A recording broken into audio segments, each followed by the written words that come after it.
Practical ফিল্ডে করব, লোক দেখানোই নয়, লোককে দেখাবার জন্য নয়, আর মনকে বুঝাবার জন্য। লোককে দেখাবার জন্য নয়, তারা দেখুক, দেখছে, কিন্তু স্পিরিটটা তো বুঝাতে হবে তাদের। মঠ মন্দির মানে ওদের ব্যাখ্যা করেছেন উপনিষদে, মঠন্তি অটন্তি ছাত্রা। মঠ মন্দির মানে যেখানে ছাত্র ছাত্রীগণ থাকে, তার নাম হলো মঠ।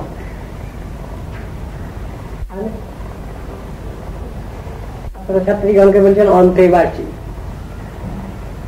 গুরু বৈষ্ণব সেবক, ভগবত সেবক, তাদের ওই ধ্যান, ওই জ্ঞান, ওই ছাড়া তারা কিছু জানেন না। খেতে হয় খান, করতে হয় করেন, ওই রকম ধরনের, কিন্তু মূল তাদের চিন্তার বিষয় হল সাধন ভজন। এই তো ব্যাখ্যা দিয়েছেন। মঠকে কি বলা হলো? হাসপাতাল। রোগীর রোগ হলে চিকিৎসা করানোর জন্য আমরা হাসপাতালে যাই। আজকাল হাসপাতালের বদলে অনেক প্রাইভেট হাসপাতাল, বিভিন্ন রোগের চিকিৎসা হয়। কারো বায়ু রোগের চিকিৎসা, কারো কফের চিকিৎসা, কারো পিত্তের চিকিৎসা, বহু রকমের রোগী, অনেক রকমের। মাথা খারাপ, কেউ হইয়াই করছে, গেলাম রে মরলাম রে, কারো হাত অ্যাম্পুট করতে হচ্ছে, কারো পা অ্যাম্পুট করতে হচ্ছে হাসপাতালে। এই গৌড়ীয় হাসপাতালেও ওইসব চিকিৎসা হয়। রোগ আর অবরোগ, ইহরোগের চিকিৎসার জন্য তো বহু হাসপাতাল আছে আমাদের দেশে। অবরোগের চিকিৎসার হাসপাতাল খুব কম, নাই বললেই হয়। ভবরোগ মানে কি? আমাদের সংসার দশা, তাকে বলে ভবরোগ। এর চিকিৎসা খুব কম। আমার গুরুদেব এক সময় আসাম দেশে প্রচারে ছিলেন, তার সঙ্গে থাকবার সুযোগ হয়েছিল। এক জায়গায় বললেন তিনি, আমাদের এই সমাজে, আমাদের এই ভারতবর্ষে প্রতি প্রদেশে অনেক কিছু স্কুল কলেজ হয়েছে। একটা দুঃখ আমার, জিটিভিটি কলেজ অনেক হয়েছে, কিন্তু ফাদার ট্রেনিং স্কুল কলেজ কোথায় হয়নি। তিনি খুব দুঃখ করে বললেন, ফাদার ট্রেনিং স্কুল কলেজ কই? Father training, mother training school college. এটা যদি না হয় তাহলে আমরা আমাদের ভাবি সন্তানগণকে লালন পালন করতে পারবো না, তাদের মানুষ করতে পারবো না। তারাই যদি দেশের ভবিষ্যৎ হয়, তাদের দেশের ভবিষ্যৎ করে যদি তুলতে হয়, তাহলে father training, mother training school কলেজেরও প্রয়োজন আছে। খুব দুঃখ করেই তিনি এই কথাটা বলেছিলেন। সেই সভায় মন্ত্রীও ছিলেন দু একজন। তো চিন্তা করুন, সাধু মহাপুরুষদের চিন্তাটা কোথায়, কেমন। দুনিয়ার লোকের চিন্তা একরকমের। এখানে চালটা দিচ্ছে পোকাওয়ালা চাল, ঘুমসুনি গন্ধ, ওটা নেওয়া যাবে না। চালটা ভালো হওয়া দরকার। গমটা এসেছে, নষ্ট হয়ে গেছে, গোডাউনে, এফসিআর গোডাউনে নষ্ট হয়ে গেছে, তাই দিচ্ছে, তাই নিতে হবে। এই চিন্তা তো এখানকার। আমার তো চিন্তা যারা করছেন, এটা তোদের বড় চিন্তা নয়। ওরা দেখছেন আমরা ভগবত চিন্তা ধ্যান ধারণা থেকে যেন দূরে সরে না যাই, ওটা আমাদের রাখতে হবে। যেমন করে হোক বেছে বুঝে খেয়ে কোন রকমের জীবন ধারণ করে। পরমার্থ জগৎ যেন আমরা ছুড়ে ফেলে না দেই, সেটাকে যেন ভুলে না যাই, সেটাকে যেন আমরা অস্বীকার না করি। এসব কথাগুলো তো রয়েছে। গুরু বৈষ্ণব ওই চিন্তাটাই বেশি করে করেন, নিজের জন্য চিন্তা বেশি নয়, সমগ্র জগতের দুনিয়ার জন্য তাদের চিন্তা আছে। তারা কি করে চলবে মাথা ঠান্ডা করে, যেটা সব থেকে বড় কর্তব্য, বড় দায়িত্ব, সেই জিনিস কবে এরা পালন করবে। শুধু এমনি নামকো আসতে নয়, সুন্দরভাবে শ্রদ্ধাপূর্বক নিজের অবশ্য কর্তব্য, কর্তব্য বললে ভুল হলো, কেন কর্তব্য হয় লেনদেনের মধ্যে। প্রাকৃত জগতের লেনদেনের মধ্যে কর্তব্য কথাটা এসেছে, গিভ এন্ড টেক পলিসি, প্রাকৃত জগতে না দেওয়া। আমাদের ক্ষেত্রে ওটা নয়। অহৈতুকী ভক্তি চরণে তোমার বলা আছে, পদকর্তা বলছেন পার্থিব জগতের কোন বিনিময়ে সেখানে নাই, গিভ এন্ড টেক পলিসি নাই, সেই কথাই তো বলছে সেখানে। ভগবানের প্রতি স্বতঃপ্রবৃত্ত ভাবে স্নেহ মমতা, জিনিসটা কবে হবে? অসুরকুলে জন্মগ্রহণ করেছেন প্রহ্লাদ মহারাজ, হিরণ্যকশিপু নাম করা অসুর, অসুর বর্জ্য, সাধু বর্জ্য একটা কথা, শ্রেষ্ঠ সাধু। আর অসুর বর্জ্য মানে যত অসুর আছে সব অসুরের থেকে শ্রেষ্ঠ অসুর, তাকে বলা হলো অসুর বর্জ্য। সেই ঘরে প্রহ্লাদ মহারাজ এসেছেন। একটা ভাই আসেনি, 4টে ভাই এসেছে, বসুতুর বসু ইত্যাদি আছে সব, প্রহ্লাদ, সম্রাট, এইসব নাম আছে। সেই ঘরে তো এসেছেন। তবে কি কথা শুনেছিলেন, ছেলেটার কেমন ধরনের আশ্চর্য। মাতৃগর্ভে ছিলেন তখন, তাকে মারবে বলে, মেরে ফেলবে বলে নিয়ে যাচ্ছিল ইন্দ্রদেব। নারদ ঋষি পথে দেখা হয়েছে, এই কোথায় নিয়ে যাচ্ছে একে? এর গর্ভে পরম বৈষ্ণব আছেন, নিয়ে গিয়ে ওরা আশ্রমে রেখে তাকে শিক্ষা দিচ্ছেন। মাতা কয়া ঢুকে প্রহ্লাদের মাকে, যতদিন পর্যন্ত হিরণ্যকশিপু কিনে না আসবে ততদিন পর্যন্ত দেখাশোনা করবো আমি। ঋষি সব উপদেশ করেছেন ওকে, ভক্তির কথা, ভগবত ভক্তির কথা, সাধন ভজনের কথা। ওই গর্ভাবস্থায় সব শুনেছে প্রহ্লাদ, স্কুলে তাকে দিয়েছে। রাজার ছেলে, বোকা টোকা থাকলে হবে? রাজত্ব চালাতে হবে। এখন ষণ্ড আর অমর্ক দুটো মিলিয়ে ষণ্ডা অমর্ক, খুব সুন্দর না?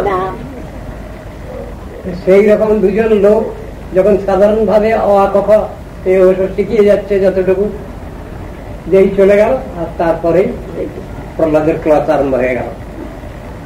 সব সেই অসুর বালকগণকে নিয়ে, জানিস আমি যখন মায়ের গর্ভে ছিলাম তখন আমার মাকে নারদ ঋষি এই হরিকথা বলেছেন, এই ভক্তির কথা বলেছেন। সেই সব তোমরা শোনো। ওই নিয়ে ক্লাস চলতে লাগলো। দুদিন পরে হিরণ্যকশিপু আমার কতটুকু কি শিখলো নিয়ে গেছে, খুব আদর যত্ন করে কোলে বসিয়েছেন। তুমি কি ভালো পাঠ কি শিখেছ, কতটুকু কি করলে, তুমি কতটুকু কি করলে? কোলে বসেই যা বলছে তার মহাশত্রু পরম শত্রুর প্রশংসা করছে প্রহ্লাদ। ভালো পাঠ তুমি শিখেছ, ভালো মুখস্থ আছে, ওইটা বলো। শ্রবণম কীর্তনম বিষ্ণু স্মরণম পাদ সেবনম অর্চনং বন্দনং ব্যক্তং সক্ষম আত্মনিবেদনম ইতি পুংসার্পিতা বিষ্ণু ভক্তিষ্টেন নবলক্ষণা। এই নবলক্ষণা ভক্তি আমি শুনেছি, শিখেছি। ক্রিয়ত ভগবত্যা তন্মন্যে অধিতম উত্তম, এই আমার ভালো পাঠ শেখা হয়েছে। এটাকে মানে ছুঁড়ে ফেলে বেরো কোন থেকে? এই কথা শিখেছিস তুই? কোথা থেকে শিখলি এ কথা? শীঘ্রই ডাকো স্বর্ণমার্ককে। এখন না, শীঘ্রই ডাকো স্বর্ণমার্ককে। ডাক পড়লো স্বর্ণমার্ক এসে হাজির, করে কাটছে। বোধহয় চাকরিটাই যাবে, আমাদের মাস্টারি চাকরিটাই বোধহয় যাবে। ব্রহ্মবন্ধ ইনে তত্ত্বে বিপক্ষস্তুতি সংহিতম অসারোগ্রহিত বালো মাম অবজ্ঞয়া দুর্মতে। তোমরা এই শিক্ষা কেন দিয়েছো এখানে? ওরা বলছে ও যে কথা বলেছে আমরাও বিন্দু বিন্দু কিছুই জানি না। কোথা থেকে শিখেছে ওকে জিজ্ঞেস করুন। আমরা জানি না এ কথা, আপনার কাছে হলফ করে বলছি। কোথা থেকে জেনেছি? তুই কোথা থেকে শিখেছিস? আমি শিখেছি নারদ ঋষি। নারদ ঋষি আমার মাকে যে উপদেশ দিয়েছিলেন, তুমি যখন এতে গিয়েছিলে তপস্যা করতে, সেই সময় নারদ ঋষি আমার মাকে দেখাশোনা করেছেন, তাকে উপদেশ দিয়েছেন। সেই উপদেশ কৃষ্ণর কথা বলছে, সহ্য হয় অসুরে। সে বললে আমার বিপক্ষ বিষ্ণু, শত্রু আমার, তার কথা তুই বলছিস? রাগ হয়ে গেছে। এখনো তোকে অভয় দিচ্ছি, এখনো সাবধান হও তুমি। তখন কোলে বসে আছে। কি বলছো বাবা? ভগবানের পক্ষ আমি প্রত্যাগ করতে পারি, সবকে ছাড়তে পারি আমি, কিন্তু ভগবানের পক্ষ আমি ছাড়তে পারি না। আর তুমি আমাকে অভয় দিচ্ছ যে এটা কিভাবে সত্য বলো? তুমি তো নিজেই তো ভয়ে কাছুমাছু, সবসময় সেই ভগবান বিষ্ণু তোমাকে কখন মারবে এই চিন্তায় তুমি মরে আছো। আর তোমার অত কিসের বাহাদুরি? বলেন তা তো মম প্রজানাম সব্রহ্মভূত ভবতশ্চ বিষ্ণু ধাতা বিধাতা পরমেশ্বরশ্চ প্রসীদ কোপম কুরুষে কিমর্থম। আমার পরে কেন রাগ করছো তুমি বৃতা? স্বয়ং ভগবান আমার হৃদয়ে আছেন, আমি তার দর্শন পাচ্ছি সবসময়, তিনি আমাকে দেখছেন। আমাকে আর কারো অভয় দিতে হবে না। অভয়দাতা শ্রীহরি আমার অন্তরে বিরাজিত। ভয়ানামপরে নিশ্চিতে মনুষ্য অনন্তে মম পুত্র তিষ্ঠতি যস্মিন স্মৃতি জন্ম জরান্তকাদি ভয়ানি সর্বন্ন পয়ন্তি তা। যে ভগবানের নাম উচ্চ ঈশ্বরে কান্তে কান্তে গ্রহণ করলে তার সমস্ত দায়িত্ব ভগবান নিয়ে নেন, তাকে অভয় দান করেন। সেই ভয়াবহারী ভগবান আমার হৃদয়ে অবস্থান করছেন। বাবা তুমি কি অভয় দিচ্ছ আমাকে? ওই রকম প্রত্যেকটা প্রশ্নের উত্তর দিয়ে যাচ্ছে বাপের কোলে বসেই। সব জিনিসগুলো তো এইরকম। ভগবানকে যদি আমরা এইরকম ভাবে বিশ্বাস করতে পারি, এইরকম ভাবে তারপরে নির্ভর করতে পারি, সেই ভগবান কি আমাদের ছেড়ে দেবেন? তিনি কি আমাদের তার শ্রীচরণে আশ্রয় দেবেন না? নিশ্চয়ই দেবেন, আশ্রয় দিয়েই বসে আছেন। সেই ভগবানেরই শরণাপন্ন হব। যখন যেখানে যে অবস্থায় থাকি না কেন, যে অবস্থা মানে যে কোনো জন্মে, যে কোনো স্থানে, যে কোনো অবস্থায় আমরা থাকি না কেন, সেইখানে ভক্ত কি প্রার্থনা করছেন? তোমার চরণ যেন আমার ভক্তি থাকে, এইটা আমায় আশীর্বাদ করে দাও। একজন ভক্ত বললেন না, যদি গমন অবস্থাত কর্মপাশানুবদ্ধ, আমার কর্মপাশে কর্মফলে যদি আমি নিম্নকুলে গিয়ে জন্মগ্রহণ করি, সেও আচ্ছা। যদি চকুল অবিহীনে যায়তে পক্ষে কীটে, আমি যদি পাখি পশু কুলে জন্মগ্রহণ করি, কৃমি কীট কুলে যদি আমি জন্মগ্রহণ করি, ভগবান তোমার চরণে যেন আমার ভক্তি থাকে, তুমি এইটুকু আশীর্বাদ করে রাখো। আমি আমার কর্মফল নিশ্চয়ই ভোগ করবো, আমার কর্মফল ভোগ করবার জন্য তোমার কাছে আমি কোনো কথা প্রার্থনা রাখবো না। আমি জানি ওটা তোমার সেবা নয়। ভীষণ চালাক চতুর ছেলে। তোমার কাছে আমি কখনোই কিছু পার্থিব জগতের কোনো কিছুই আমি চাই না, চাইবো না। তুমি কেন আমাকে তুমি কিছু বর চাও, বর চাও কেন কথা বলো? তুমি বলছো আমি তোমার কাছে ওসব কোনো কিছু প্রার্থী নেই। যদি গমনমধস্তাৎ কর্মপ্রাসানুবদ্ধ যদি চকুল অধীনে যায়তে পক্ষে কীটে কৃমিশতমপি গত্বা যায়তে চান্তরাত্মা ভবতু মমরে দৃষ্টে কেশবে ভক্তিরে। কেশব বিষয় কেশব, আশ্রয় কেশব।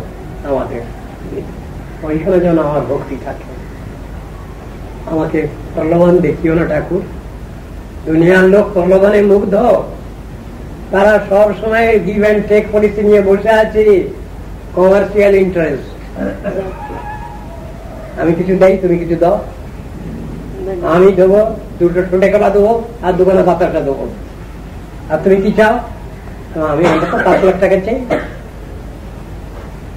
ভীষণ ডিম্যান্ড। এই তো নিয়ে বসে আছি আমরা সংসারে। প্রসাদ বললেন, তুমি কি আমায় পরীক্ষা করছো ঠাকুর? আমার কি পরীক্ষার শেষ হয়নি? না না, তোমার পরীক্ষা তো হয়ে গেছে, আমি তো আগেই বলেছি। আমার জন্যই তো তোমার এত কষ্ট। নরসিংহদেব বলছেন, আমার জন্যই তো তোমার এত কষ্ট হয়েছে। তোমার তো পরীক্ষা সব শেষ হয়ে গেছে, সব দায়িত্ব আমার, আমার জন্য। তাহলে ঠাকুর আবার কেন আমাকে কিছু বর্ণ কেন এটা বলছো তুমি? দেখো, আমার একটা নাম তো বরদ ভগবান। আমি সকলকে দর্শন দিলে তাকে কিছু আশীর্বাদ তো করি, স্নেহাশীর্বাদ করি, সেই জন্যই বলছি এটা। যদি তুমি কোনো বর না নাও, কোনো আশীর্বাদ না নাও আমার কাছ থেকে, তাহলে মুশকিল হয় আমার। কেন না, আমার বরদ নামটা থাকবে না। নৃসিংহদেব বলছেন, প্রহ্লাদকে বলছেন, যদি তুমি আমার কাছ থেকে কোনো আশীর্বাদ না নাও তাহলে আমার বরদ নামটা চলে যাবে, গুছে যাবে। তুমি কি চাও আমার নামটা চলে যাক?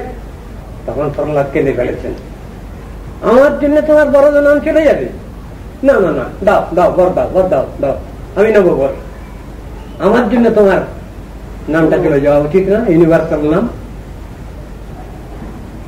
আশীর্বাদ চাইছেন। যদি রাষ্ট্রটি কামান বরাংস্তং বরদর্শব কামানাং হৃদব সংরোহণ ভবন্তস্তু বৃণে বরম। আমাকে এমন আশীর্বাদ করো, এই পার্থিব জগতের কোন বিষয়বস্তু চাইবার জন্য আমার যেন কোনো আকাঙ্ক্ষা আশা না হয় কোনদিন।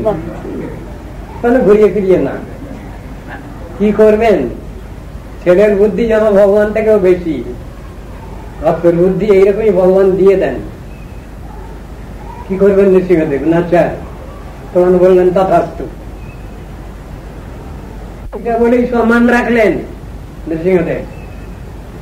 মেয়েকে তো কিছুতেই হারানো যাবে না। এইরকম ধরনের পার্থিব বিষয়বস্তু চাইবার কোন রকম আশা আকাঙ্ক্ষা যেন আমার কখনো উদিত না হয় হৃদয়। তুমি আমাকে এইরকম আশীর্বাদ করেন। আমাকে বণিক পেলে বা আই মালিকের সঙ্গে কোথায় আছে? ভাগবতী আছে বর্ণনা। যস্তু আশিস আশাস্তেন সবৃত্ত সবই বণিক। ওরে বাবা, যে প্রভুর সেবার বিনিময়ে যে সেবক সেবিকা কিছু ভগবানের কাছে প্রার্থনা করে, আমি তাকে সেবক সেবিকা বলি না। আবার বলছেন নবৈভৃত্ত স্বামী নাটিকা আত্মনা না স্বামী ভৃত্ত সৈন্যম ইচ্ছঞ্জুরাতি চাশিস। যে প্রভু সেবার বিনিময়ে আমাদের কাছ থেকে কিছু চায়, আমি তাকে প্রভু বলে মানি না। তুমি আমার সেরকম প্রভু নাও, আমি জানি। আবার যে সেবক প্রভুর সেবার বিনিময়ে কিছু চায়, আমি তাকে সেবক বলে মনে করি না, মানি না। আমি তোমার সেরকম সেবক নই। একেবারে মুখের পরে উত্তর দিয়ে দিচ্ছেন নৃসিংহদেবের কথায়। এমনই দৈব বলে বলি আনতে সমগ্র জগৎকে শিক্ষা দিচ্ছেন। ভগবানের পরে নির্ভর করো, তাকে ভালোবাসো, তিনি যা বলেন তাই ঠিক, তিনি যা প্রতিজ্ঞা করেছেন সেই প্রতিজ্ঞা তিনি রক্ষা করছেন, সবসময় করে এসেছেন, এখনো করবেন। কেন তোমরা এই জগৎজীব, কেন তোমরা তাকে অবিশ্বাস করছো? কেন তারপরে নির্ভরতা রাখতে পারছো না? সবগুলোই তো শিক্ষা। আমরা সেই প্রেমময় ভগবানকে অবিশ্বাস করি কেন? নিজেদের বাহাদুরির পরে নির্ভর করতে চাচ্ছি কেন? সবটা তারপরে ছেড়ে দিলেই তো হয়। এই সংসারে যা কিছু গড়ে উঠছে সবই ভগবত ইচ্ছাক্রমে। ভগবত ইচ্ছা যদি তার পিছনে না থাকে কোনো কিছুই গড়ে উঠতে পারে না। গায়ের জোরে যদি কিছু করি আমরা, থাকে না, টেকে না, ওটা রাখা যায় না, রক্ষা করা যায় না, মুশকিল তো। সব জিনিসটাই তো এইরকম। যারা সাধন ভজন করেন নিশ্চয়ই তাদের সমস্ত শক্তি জুগিয়ে দেন ভগবান। হরে কৃষ্ণ। ভগবানকে ডাকতে হবে at any cost, at any rate। যে লোকে না উপায় না মন কৃষ্ণে নিবেশ হয়, যে কোনো উপায় হোক সেই প্রেমময় ভগবানকে আমাদের নিজের করে তুলতে হবে। তিনি পরের কাছে লালিত পালিত হবেন কেন? আমার কাছে, আমাদের কাছেই লালিত পালিত হবেন সেই ভগবান। আর তার সঙ্গে যিনি আছেন তার নাম ভগবতী। যে পার্থিব জগতের ভগবতী নন, সেই ভগবান ভগবতী। তার নাম কি? রাধা মাধবজি। চিন্তা থাকে যেন তার কথাই বলা হচ্ছে। ভগবানের স্ত্রীলিঙ্গে ভগবতী হয়, আর উনি যে ভগবতী তিনি হলেন মায়িক ব্রহ্মাণ্ডের কিছু দেনে বালি। মায়িক ব্রহ্মাণ্ডের কিছু দেনে বালি, সেই কথাই বলছেন। তো আমরা কার শরণাপন্ন হব? কর্মদয়ালু শরণাম। আমরা কার উপাসনা করব, কার আরাধনা করব, কার সাধন ভজন করব, কার কাছে প্রবৃত্তি স্বীকার করব? এমন লোকের কাছে করব যেখানে আমি সবটাই পেয়ে যাব। পার্থিব জগৎকে না চাইলেও তাও এসে যাবে, অপার্থিব জগতের তো আসবেই। ভক্তের যে প্রার্থনা সব অপার্থিব জগতের ব্যাপার। ভক্তি, সাধন ভক্তি কেবল নয়, ভাব ভক্তি, প্রেম ভক্তি। হরে কৃষ্ণ। হরে কৃষ্ণ।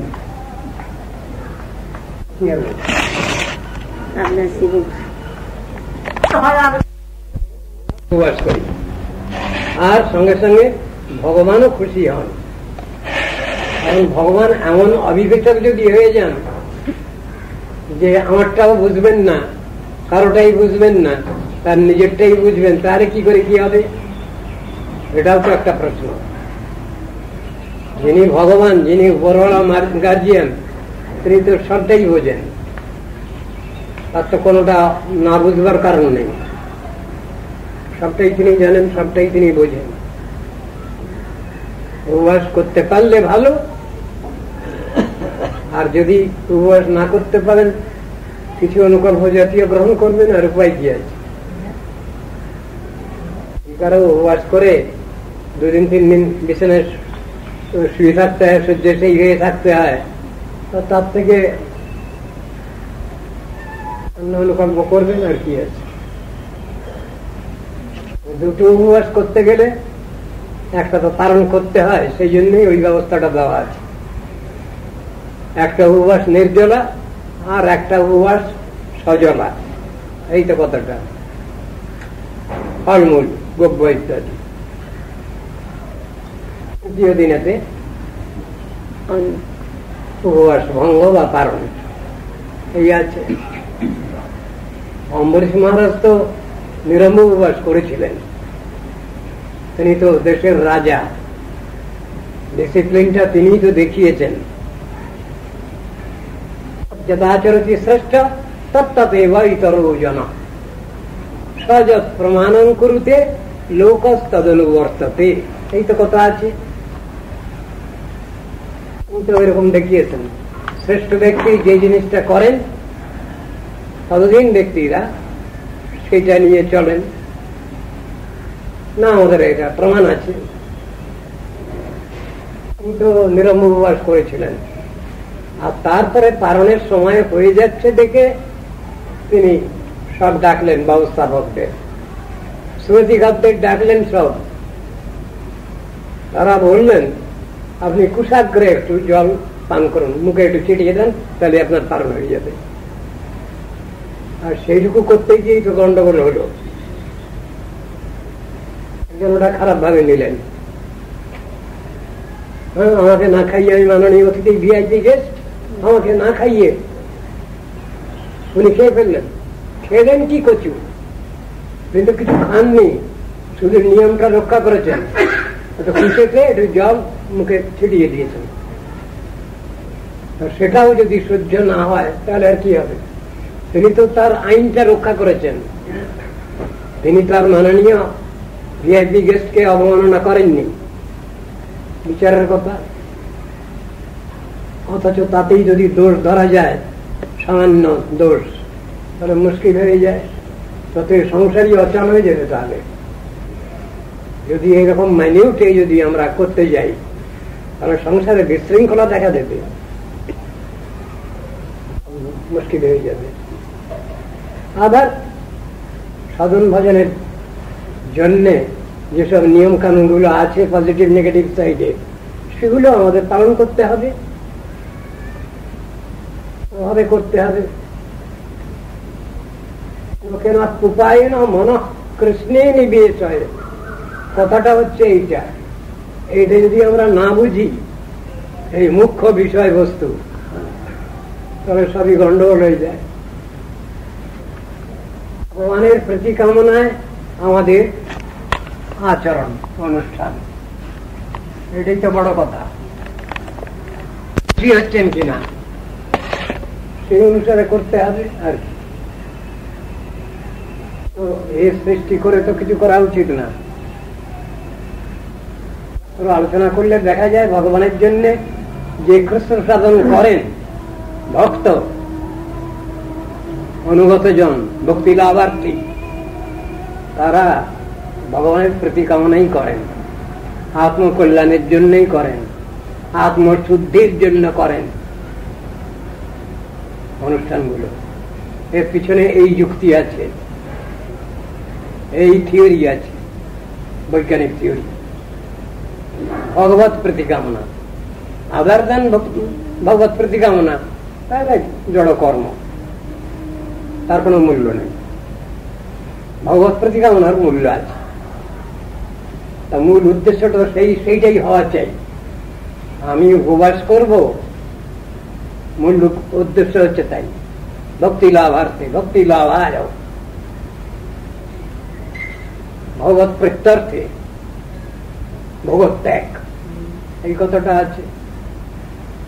সেটা অবস্থা বুঝে করবেন। আমাকে খাবো না, এর পিছনে তো যুক্তি আছে। নাত্তস্নতস্তু যোগস্তি অতিরিক্ত মানুষ নত। আমি যদি বেশি খেয়ে ফেলি, পরিমাণের বেশি, তাহলে আমার অসুখ করে। আবার যতটুকু প্রয়োজন তার থেকে যদি আমি কম গ্রহণ করি, তাহলেও আমার শরীর অসুস্থ হয়ে পড়ে। শাস্ত্রে এই কথা তো ভালোভাবেই পরিষ্কার করেই বলা আছে, যতটুকু গ্রহণ করলে তোমার শরীরটা সুস্থ থাকবে, দেহ সুস্থ থাকবে, মন সুস্থ থাকবে, তুমি সেইটুকু গ্রহণ করবে, এই তো বলা আছে। এখন অনুকল্পের নামে যদি আমি বৃহৎ কল্প করে ফেলি, তাহলে সেটাও তো বিবেচনার বিষয়। ওটা দেখবেন কে, বিচার করবেন কে? গুরু বৈষ্ণব বিচার করবেন, আর ভগবান তো আছেনই উপরবেলা, সর্বোপরি গার্জিয়ান, তিনি তো বিচার করবার জন্য বসেই আছেন। সেই রকম জাতি স্বপ্নশীল জাগ্রত নৈব চার্জুন। আমি একেবারে উপবাস দিলাম আর মোটেই কিছু করলাম না, খেলাম তো খুব পেট ভরে খেলাম, শরীর খারাপ হয়ে গেল, আবার খুব বৈরাগ্য করতে লাগলাম, এমন খেলাম 1/4 খেলাম, যেটুকু দরকার তার 1/4 খেলাম, তাতেও শরীর অসুস্থ হয়ে পড়বে। ওটা তো আমার হাতে আছে, আমি বিচার করব। সবাইয়ের খাবারটা তো সমান নয়, সবাইয়ের ক্ষুধা তো সমান নয়, সবাইয়ের ধাত তো সমান নয়। একজন বায়ুগ্রস্ত লোকের খাবার আর একজন পিত্ত ধাতের গ্রস্ত লোকের খাবার দুজনের সমান নয়, আবার একজন কফগ্রস্ত লোকের খাদ্য সমান নয়, তার রকম ফের আছে, পরিমাণ আছে। কেউ একসঙ্গে বেশি খান, কেউ বারে বারে খান, একটু একটু। নানান রকম কথা তো আছে এর ভিতরে, একটা উঠবে তো অনেক বিচারের কথা, কিন্তু মূল কথা হচ্ছে ভগবান খুশি হবেন, সন্তুষ্ট হবেন, গুরু বৈষ্ণব খুশি হবেন। আমি এই জন্যই এটা করব, আমার আত্মকল্যাণের জন্য করব, আমার চিত্তশুদ্ধির জন্য করব, আমার ভাবশুদ্ধির জন্য করব। এই কথাগুলোই তো লেখা আছে। ভগবান খুশি হবেন, সন্তুষ্ট হবেন, সেই জন্য